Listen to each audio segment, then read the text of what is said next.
Yes बेटा, good morning सभी को। देखो, इससे पहले हम मैग्नेटिक फील्ड के बारे में पढ़े थे, उसका डायमेंशन पढ़ा, यूनिट वगैरह के बारे में पढ़ा और राइट हैंड थंब रूल भी हमने पढ़ चुके थे। अब हम करने जा रहे हैं बॉयड-सैवर्ट लॉ, जो कि कई बार 3 नंबर में क्वेश्चन पूछा जाता है। बॉयड-सैवर्ट लॉ क्या है, कैसे काम करता है? बेटा इंपॉर्टेंट टॉपिक है Boyd-Savart law. Boyd-Savart law, Savart की स्पेलिंग आएगी बेटा SAVERT। बॉयड-सैवर्ट बेटा पेन में थोड़ा सा गड़बड़ है, अभी बताते हैं बेटा। बॉयड-सैवर्ट लॉ, बॉयड और सैवर्ट दोनों ही साइंटिस्ट थे। जो है आपके पास बॉयड और सैवर्ट लॉ, इसमें प्रिडिक्ट किया था बाय बॉयड और सैवर्ट दोनों ने। This law deals with magnetic field, और इन दोनों ने ही मैग्नेटिक फील्ड के बारे में डील किया at a point due to a small current element. लिख देता हूं, दिस लॉ इज डील्स, इन्होंने ये लॉ डील किया with the magnetic field, with magnetic field. ठीक है बेटा, दोनों ने ही ये लॉ प्रेडिक्ट किया था, डील्स किया था मैग्नेटिक फील्ड के बारे में, या मैग्नेटिक फील्ड इंडक्शन, दोनों में से कोई सा नाम मान लो। मैग्नेटिक फील्ड इंडक्शन एक ही बात होती है। एट ए पॉइंट, कोई भी पॉइंट है उसकी तरफ, due to a small current element, small current element. तो बेटा ये जो बॉयड-सैवर्ट लॉ है, इसमें प्रिडिक्ट किया था, दोनों ही साइंटिस्ट थे बॉयड और सैवर्ट, और एक छोटे से करंट एलिमेंट के ऊपर इन्होंने काम किया था, बिल्कुल एक छोटा सा करंट एलिमेंट। देखो इन्होंने क्या किया, एक कंडक्टर मान लिया, ये कंडक्टर माना X और Y, इनको चाहिए मैग्नेटिक फील्ड। कंडक्टर तो माना, तो लेकिन मैग्नेटिक फील्ड हम कैसे देखें? मैग्नेटिक फील्ड तो क्या होती है, the space around a magnet. यहाँ तो मैग्नेट है नहीं, यहाँ तो सिर्फ एक कंडक्टर है। तो मैग्नेटिक फील्ड की दूसरी डेफिनेशन क्या बताई थी कि current carries conductor produce a magnetic field. तो कंडक्टर तो हो गया, अब इसके अंदर से हमने करंट को फ्लो करना पड़ेगा। तो बेटा consider a conductor XY in which I be the current flow from X to Y, जिसमें से I। तो बेटा जैसे इसके अंदर से करंट आप पास करोगे, तभी आपके पास क्या मिलेगी, मैग्नेटिक फील्ड। किसी भी कंडक्टर के अंदर चारों तरफ किसी भी कंडक्टर के अंदर से अगर करंट फ्लो होता है, तो उसके अराउंड मैग्नेटिक फील्ड इंड्यूस हो जाती है। अब हमने एक पॉइंट यहाँ मान लिया, ठीक है, ये कंडक्टर छोटे छोटे पार्ट से मिलकर बना हुआ है, उसमें एक पार्ट ये मान लिया जिस पार्ट की लेंथ कितनी है बेटा dl, और इस P पॉइंट से लेके इसकी दूरी कितनी होगी r, ओरिएंटेशन कितना है थीटा, ये पॉइंट क्या होगा P। ठीक है, अब बेटा हमने इसकी थ्योरी लिखनी है। थ्योरी मैं एक बार बता देता हूँ, थ्योरी आप बुक फॉलो कीजिए, बुक में पढ़िए, आ जाएगी समझ में। कंसीडर, पहले आप अपने लैंग्वेज में समझिए, हमें माना XY एक कंडक्टर है जिसमें से करंट पास हो रहा I। ये कंडक्टर है छोटे छोटे पार्ट से मिलके बना हुआ है, प्रत्येक पार्ट की लेंथ कितनी है dl। एक पॉइंट माना है P जो कंडक्टर के राइट साइड में, आप यहाँ भी मान सकते हो, यहाँ भी मान सकते हो, सिर्फ डायरेक्शन चेंज हो जाएगी मैग्नेटिक फील्ड की, बाकी पॉइंट आप कहीं पर भी मान लीजिए। ठीक है, ये dl होगा, ओरिएंटेशन कितना होगा बेटा थीटा, शोन इन फिगर। अब अपनी लैंग्वेज में इसको आपने चेंज करना है। Consider XY be a conductor in which I be the current flow from X to Y। These conductor is made by small segment, क्योंकि ये क्या है, स्मॉल करंट एलिमेंट के ऊपर काम करते हैं। These conductor is made by small segment with length each of length dl.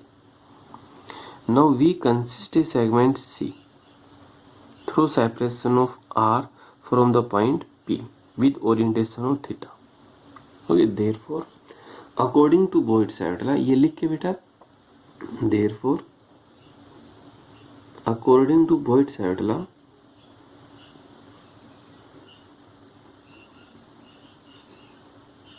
तब Boyd-Savitla के अकॉर्डिंग क्या कहता है कि चेंज इन मैग्नेटिक फील्ड, जो इसके अंदर चेंज इन मैग्नेटिक फील्ड है, मैं सीधा लिख रहा हूँ dB directly proportional to current flow through the conductor. यानी according to Boyd-Savitla change in magnetic field B, जो dB का अर्थ क्या हुआ, change in magnetic field is directly proportional to current flow through the conductor. ये है factor first. दूसरा हम देखते हैं dB directly proportional to length small segment of this conductor, ये करंट एलिमेंट्स. तीसरा जो पॉइंट है बेटा dB directly proportional to orientation sine theta. और चौथा जो पॉइंट है dB inversely proportional to square of the distance between the, जो dB होगा वो क्या होगा बेटा, inversely proportional to square of the distance between them. तो ये आपके पास क्या हुआ है कि Boyd-Savart लॉ. तो अकॉर्डिंग टू Boyd-Savart क्या कहता है, change in magnetic field is directly proportional to current flow through the conductor. और दूसरा पॉइंट है directly proportional to small segment of this conductor. Third point होगा डायरेक्टली प्रोपोर्शनल टू ओरिएंटेशंस. और fourth point होगा inversely proportional to square of the distance between them. तो अब हम इन चारों पॉइंटों को बेटा एक साथ जोड़ देते हैं. तो it implies dB directly proportional to I dl sine theta upon क्या होगा r स्क्वायर. ठीक है, चारों फैक्टरों को हमने एक साथ जोड़ दिया. dB is equal to I dl sine theta upon r square. अब बेटा प्रोपोर्शनल हटाएंगे, इस प्रोपोर्शनल की वजह कॉन्स्टेंट के लगा दे, capital K I dl sine theta upon कितना आ गया r स्क्वायर. सही है, I dl sine theta upon क्या होगा बेटा, r square. Where k is known as, k is known बेटा, ये आज मोर ज़्यादा बोलते हैं, k is known as constant of proportionality, constant of proportionality. k की वैल्यू होती है बेटा म्यू नॉट अपॉन 4 पाई. जो k है बेटा, k की वैल्यू क्या होती है आपके पास, म्यू नॉट अपॉन 4 पाई. ये होता है SI के अंदर. और इन CGS k है वो कितना होता है बेटा 1. और न्यूमेरिकल वैल्यू इसकी कितनी होती है, जो कि आया म्यू नॉट अपॉन 4 पाई. तो बेटा न्यूमेरिकल वैल्यू होती है 10 की पावर -7. जैसे फर्स्ट यूनिट के अंदर इलेक्ट्रोस्टैटिक कांस्टेंट के बारे में पढ़ा था, उसकी यूनिट, उसकी वैल्यू कितनी थी 9 × 10⁹. तो ये आपके पास होगा म्यू नॉट अपॉन 4 पाई. इसकी वैल्यू होती है बेटा 10 की पावर -7 के करीब होता है. ठीक है, ये इसकी वैल्यू 10⁻⁻7.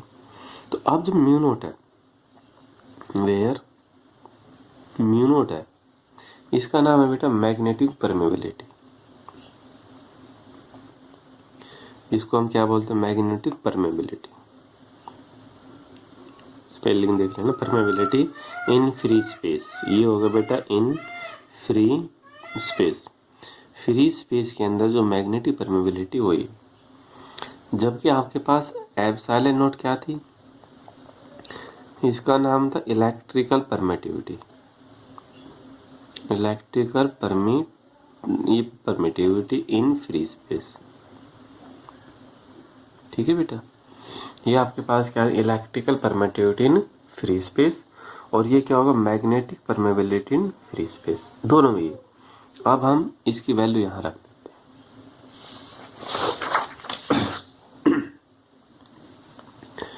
तो बेटा dB आपके पास था k I D L sine theta upon R square. तो dB k की वैल्यू मैं यहाँ लिखना चाह रहा हूँ mu naught upon 4 pi I D L sine theta upon क्या होगा बेटा, आर स्क्वायर। ये है बेटा magnetic field on a wire using Biot Savart law. एक बॉयड-सैविट लॉ के ऊपर मैग्नेटिक फील्ड आपके पास कितना आ गया बेटा, ये। अगर हम इसको एक वेक्टर की फॉर्म में दिखाना चाह रहे हैं, तो बेटा देखिए dB जो आपके पास हुआ है, dB ये हमने वेक्टर लगा दिया, mu naught upon 4 pi I D L sine theta upon R square. ये तो सारा स्केलर है, तो वेक्टर बनाने के लिए हमने आर यूनिट वेक्टर से मल्टीप्लाई कर दिया।